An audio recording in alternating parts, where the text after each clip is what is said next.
Hello my motor enthusiasts. In a recent turn at the British Grand Prix, McLaren's strategy was put to the test under the challenging wet and dry conditions.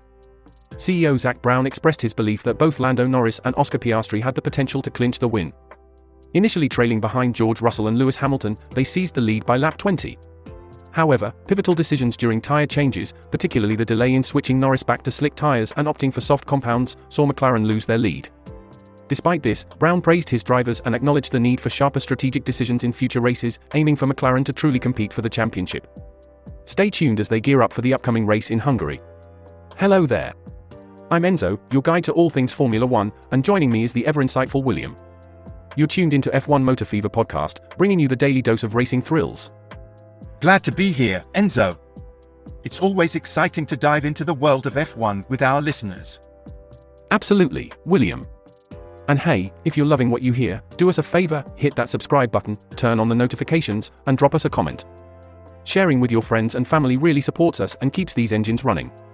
You won't believe what I'm about to reveal today. Stick around. Oh, I'm keen to hear this, Enzo, and I'm sure our listeners are too. It's about McLaren's almost triumph at the British Grand Prix. News like this shows just how razor-thin the margins are in Formula One, making every race a heartstopper. Right, let's get into it. Full throttle.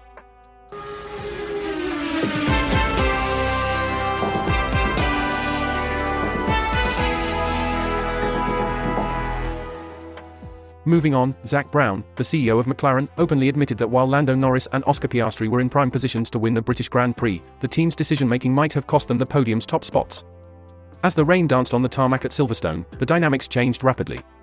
Piastri was left out an extra lap in worsening conditions, trying to avoid a double-stack pit stop that potentially led to more precious seconds lost. I've never thought about it from that angle. It's a good point to ponder. The strategy in such wet and dry conditions must be impeccably timed, and even a single lap's delay can alter the course drastically. Precisely.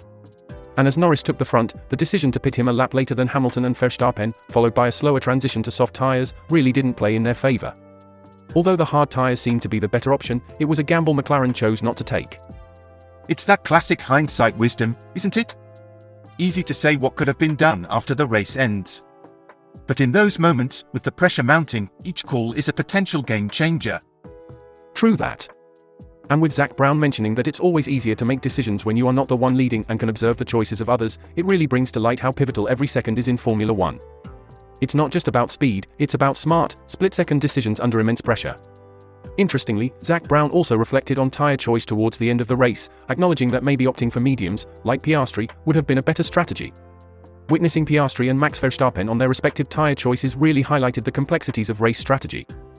Yes, the tyre dynamics can indeed turn the tables. It's fascinating how each compound performs differently under varying conditions, and making the right call is crucial. Absolutely. Despite the setbacks, McLaren still managed to score more points than their competitors and secured podium finishes. It's evident that they're on the verge of optimizing their race strategies.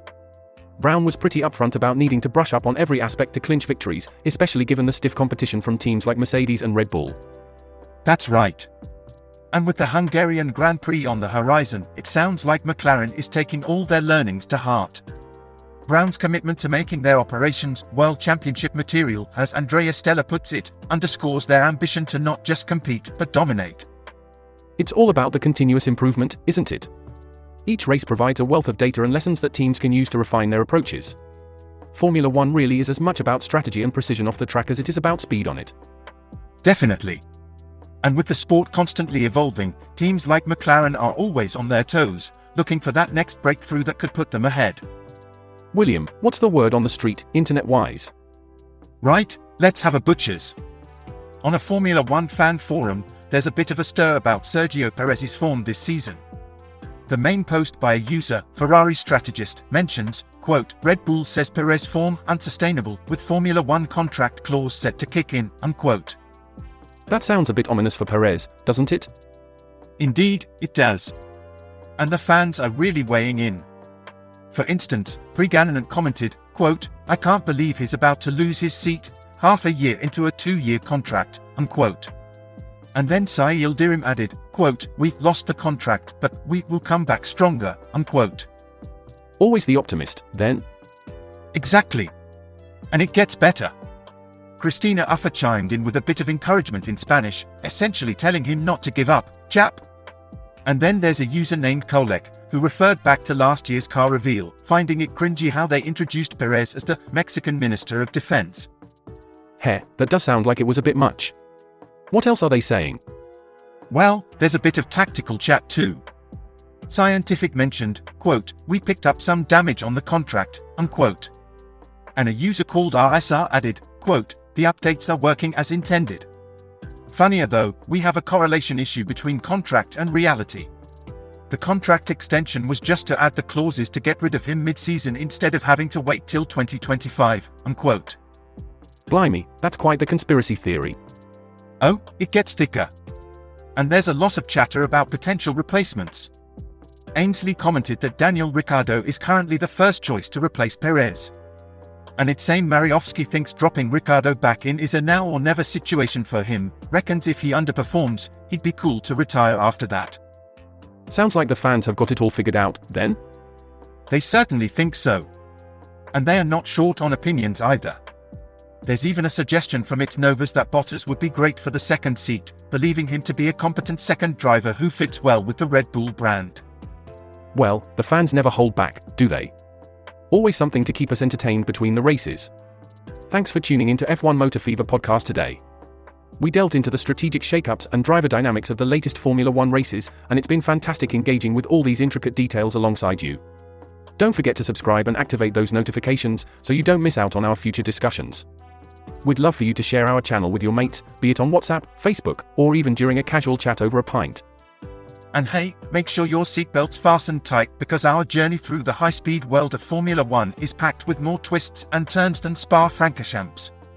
We're here every day with new insights, and who knows what exciting developments we'll be discussing next. It's always a thrill, so keep tuning in. We truly appreciate your company and can't wait to bring you more from the electrifying universe of Formula One. Thank you for all your comments and interactions, they make every episode better than the last. Absolutely, your enthusiasm fuels our engines. Looking forward to seeing you all in the next episode. Remember, whether it's race strategies or driver gossip, you'll hear it here first.